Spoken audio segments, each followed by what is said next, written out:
Award-winning artist Deana Carter opens up about the profound influence of her legendary father, Fred Carter Jr., whose iconic career as a multi-instrumentalist saw him play alongside greats like Dolly Parton, Bob Dylan, Conway Twitty, Roy Orbison, and more.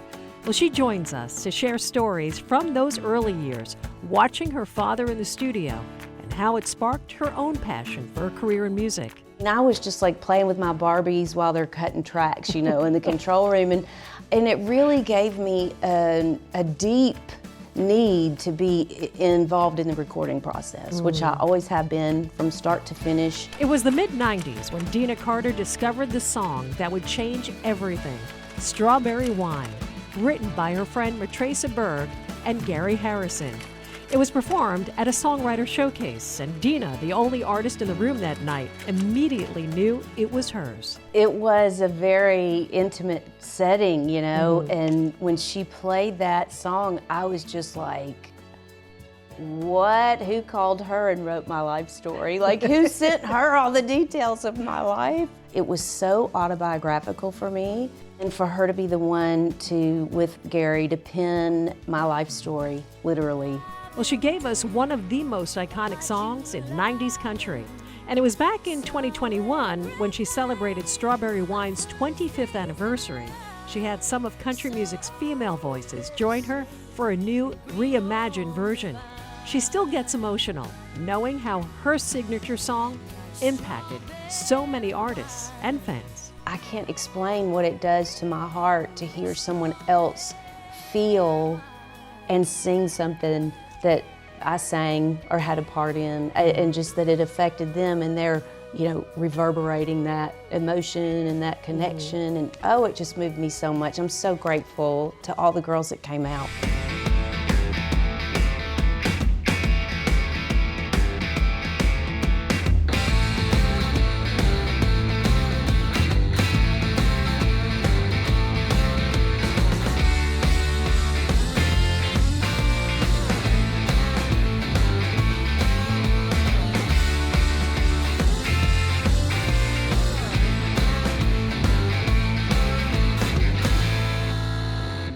Welcome to On the Record, presented by John Deere. She is one of the most beloved voices. Her hit of the mid-90s defined a generation.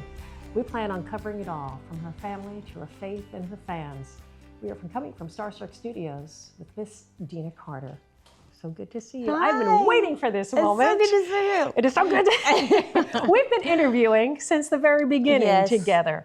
And we're going to talk a little bit about your family roots. But, you know, thinking back to Strawberry Wine, and, you know, you really hit later in life. And there was a reason for that, right? Because you went to college early on, didn't you? And you kind of were studying therapy. I did. Yeah. It's so painful to hear later in life because I was young. Well, you were young, but I mean, you know, like nowadays, right? We've got kids that are like 16 and 17. Yes.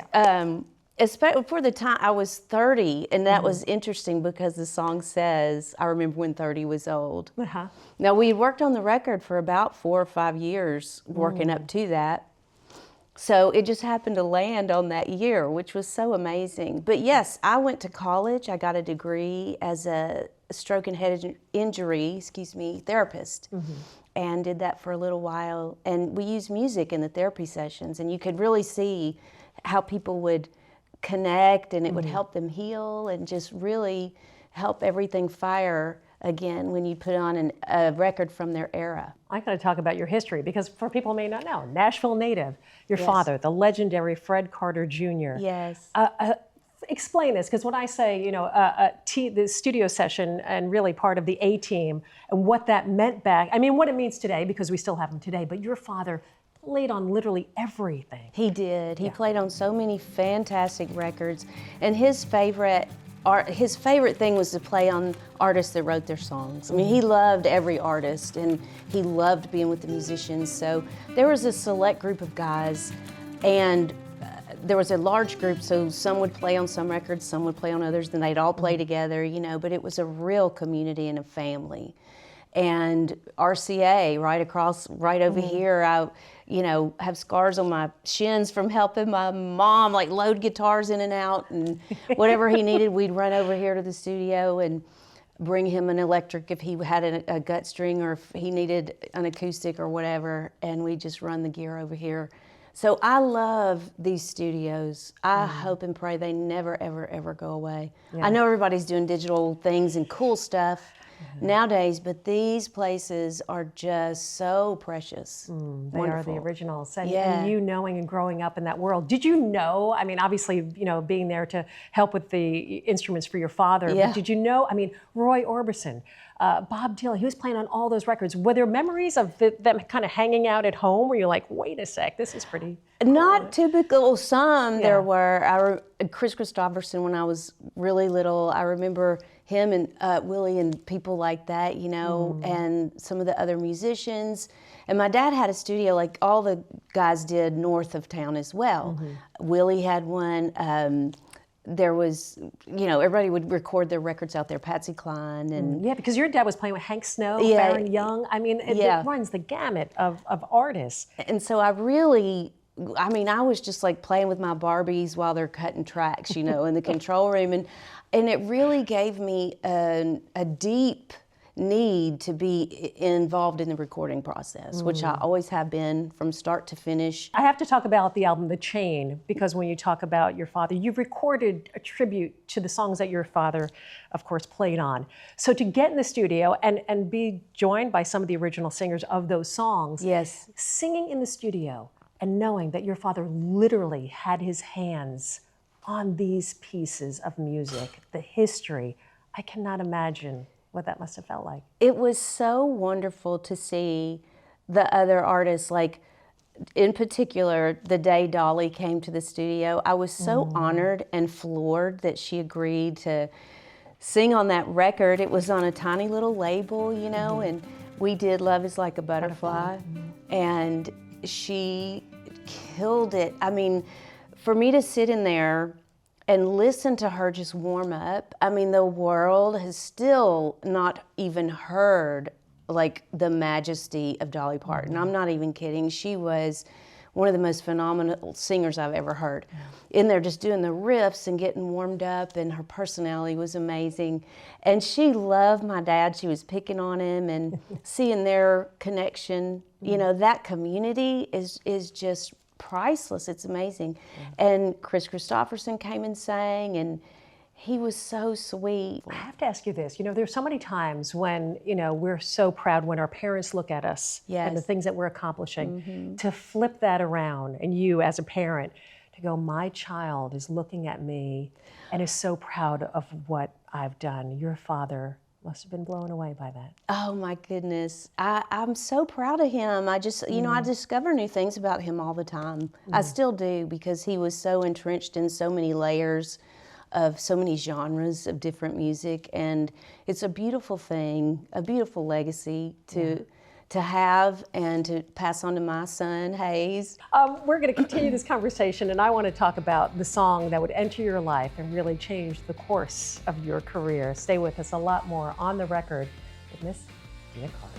And I said, if I'm going to record songs that I did not write, which I didn't want to do, I want songs like this.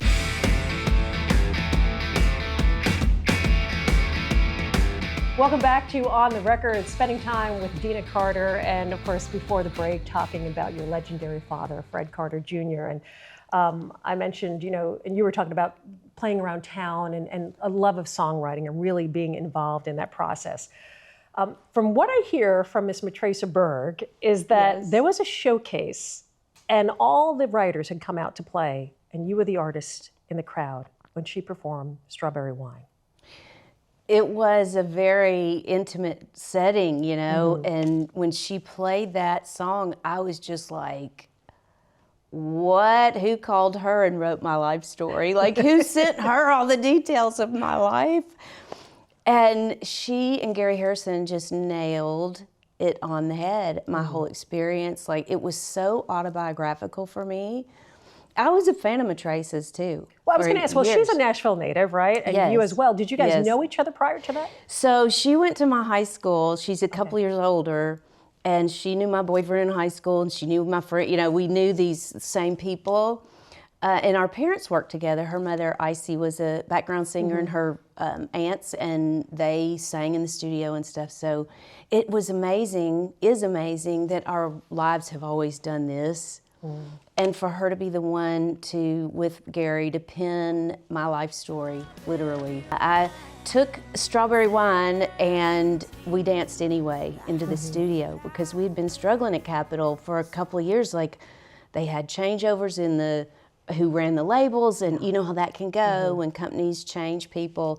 It can be challenging. Yeah, it can put things off. And so we were looking for some new material to go with our original stuff and bring together this new record. And I took in Strawberry Wine and we danced anyway. And I said, if I'm gonna record songs that I did not write, which I didn't want to do, I want songs like this. You know, this one's my life story. This one's one that I've never heard anything sound like. And on, I think, country radio, it would just kick so much butt. It was July 29th of 1996, and the record came out on September 3rd. And that day, going for ads, and I may be off on a girl or two, but it was Reba, Trisha, Mila Mason, Mindy McCready, and I think Kathy Mattea. And Leanne Rhymes had been ahead of us by about 6 weeks to 10 weeks with Blue. So the girls were just coming full force for ads. So you had to make sure that let's get on this fast because they're coming. I love that you brought that up because at the time, you know, women at that era were killing it. And I don't think we've ever seen that since that time. We just have not had that with female artists. And I don't know if it's radio just putting up a roadblock or what it is, and everybody has their thoughts. But at that time, it was female-driven in country music.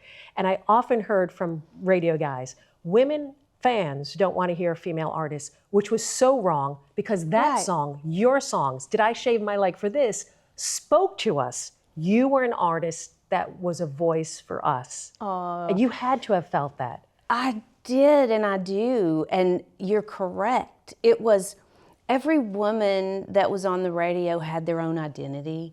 They were so distinct. The production was unique. Everybody sounded great. You know, you had your own style. But it was also, and don't forget, we had Shania, Faith, and Martina. I mean, the list was long for the women that were out at radio. And we had bands that were popular. You know, bands were rocking. Groups and bands, because all the awards categories were just full. It was a good time. It was so good. So I always say, girls, keep your lipstick ready, because you never know. You never know, yeah. You know, with all the success that was rolling at that time, staying grounded, I can't imagine, because this is something that you had been working towards, and then boom, you hit. And all the awards flooded in, of course, CMAs, ACMs, Grammys. I can't imagine staying that course and kind of keeping your head about you, you know? I don't know that I did, you know?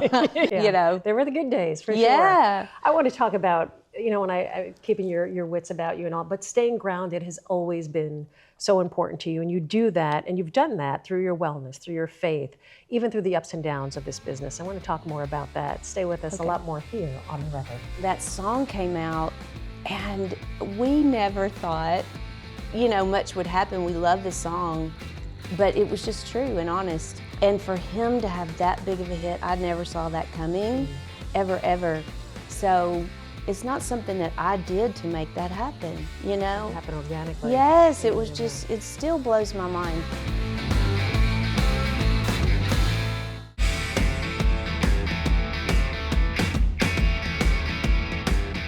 Welcome back to On The Record, spending time with Deana Carter and loving these stories. I'm talking more and more about those good old days.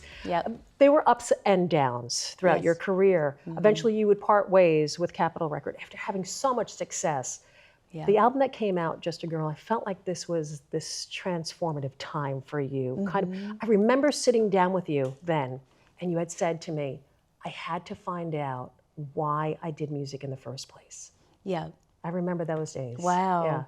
That stuck with me all these years. You're so good at your job. You are. You've always been But my favorite. I remember you saying that, and I thought, wow, Yeah. that's what it's about. It's about the music. It's about the songwriting. Yeah. Yeah.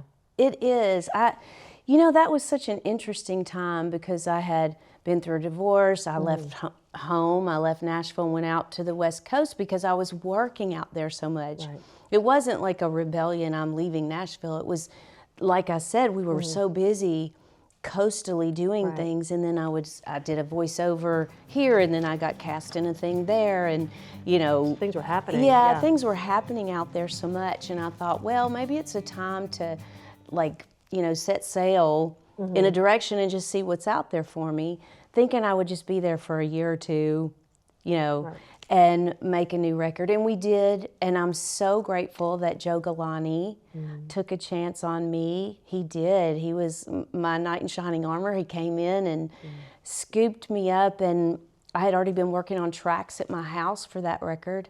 Also on that album happened to be You and Tequila. Yes. I mean, my gosh. I mean, the crazy thing is to know that, right, that was on your album, and then Kenny to get that song, 9 years later, right, recorded with Grace Potter, boom, back on the charts, 4 million albums sold. Again, ACM, CMAs, Grammys, just that whirlwind again and caught up in that. Amazing. And again, with Matresa, I co-wrote that song with her, just pouring out my heart about some things I'm going through, right? Just girl talk, sitting together and strumming it out. And that song came out, and we never thought, much would happen. We love the song, but it was just true and honest, and it was a little different. And I love that Kenny took it and made it his version. Yeah. And I talk about this in my shows to this day, every single night, because we do it in our show.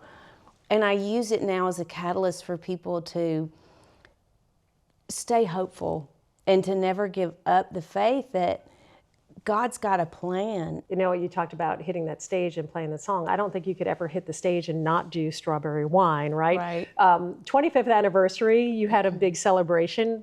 30th is coming up now. Yes. There are big plans, and I want to talk about that. But I want to take us back to the 25th. You had a bunch of girls, your buddies, coming to the stage. Some young artists that are up-and-comers at that time. And now, of course, we're seeing their careers blow up. Yes. But I thought we could play the video. Can we do it? Absolutely. Tell us who we're going to say that's in this video that joined you. I know it was Ashley McBryde, Martina McBride, no relation, by the way. Right. Kylie Morgan. Yes. Vince Gill. Yes.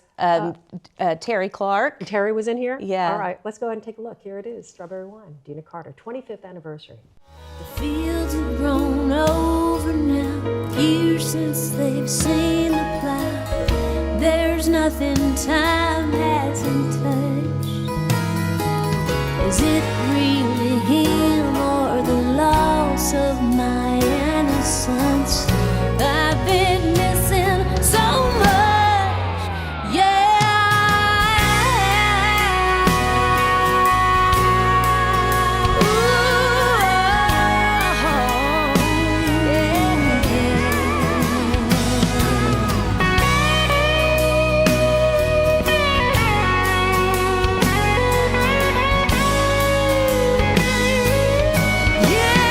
Like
beautiful song with a bunch of, how great to be in the studio with all those guys. Oh my gosh, it was amazing. Laura and Elena in there Yes. as well. Gosh, so good. Now she's a mom. I know. Their Crazy. voices, I wanted to crawl under the rug in the studio because I'm like, why am I even in the room with these girls that sing so amazing?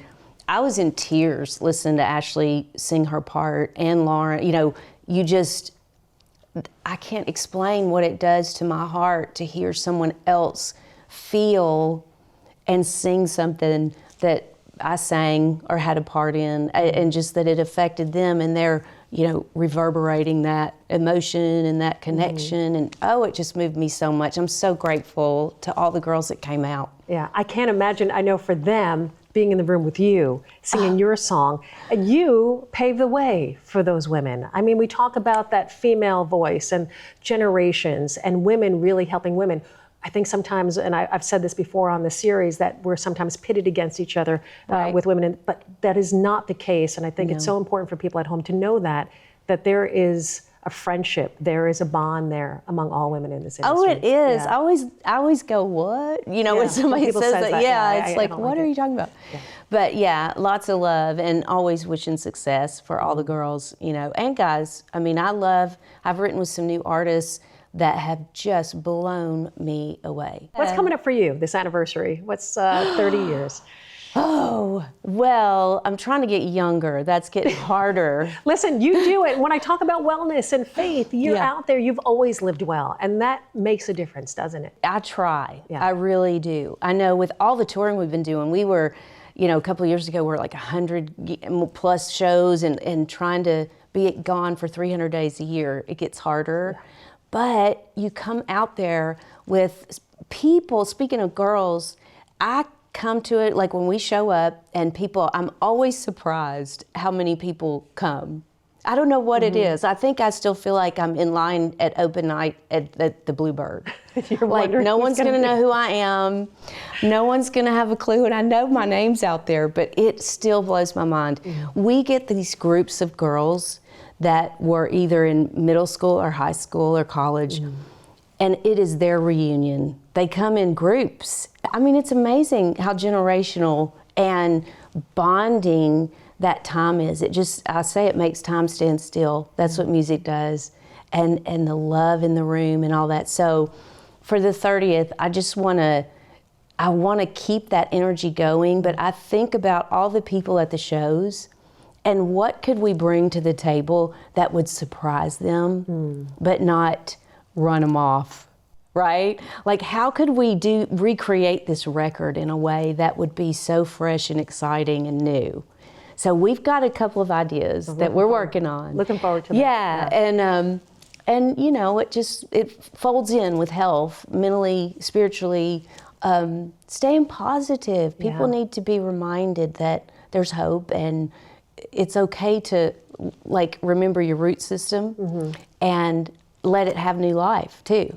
And that's what I want to do on the 30th. So we've got some irons in the fire. I'm going to just tell you, obviously you're so loved. And I think wherever you do, wherever you go, the fans are going to follow because you mean that much to us. Oh my goodness, thank you so much. Deana Carter, everybody, what a pleasure as Thank always. you. This has been On the Record, presented by John Deere. Couldn't have had a better time with this lady. Thank you guys for watching. We'll see you next time.